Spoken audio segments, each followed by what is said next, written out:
Աղբյուր Սերոփի խմբի հայդուկներից էր Անդրանիկ Օզանյանը,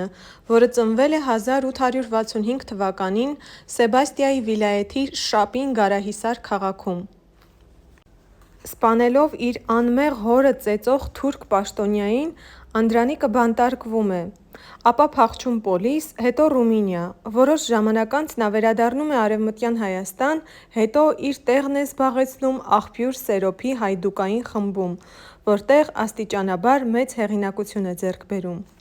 Անդրանիկը սպանում է Աղբյուր Սերոփին դավադրաբար սպանած Բշարե Խալիլին, և դրանից հետո Անդրանիկը դառնում է հայդուկապետ։ Նրա հռչակն ավելի է տարածվում Առաքելոց վանքի ինքնապաշտպանության ժամանակ։ Նահանգական իշխանությունները փորձեցին խաբեությամբ ծուղակը գցել Անդրանիկին և նրա խմբին, բայց չհաջողվեց։ Ժողովրդական հերոս Անդրանիկը բազմաթիվ հաղթական կռիվներ մղեց Արևմտյան և Արևելյան Հայաստանի տարբեր վայրերում։ Ռուսական բանակի հրամանատարության կողմից արժանացավ գեներալի բարձր աստիճանի, բայց հոգով միշտ մնաց հայդուկ, պատրաստ զոհվելու իր ժողովրդի և հայրենիքի համար։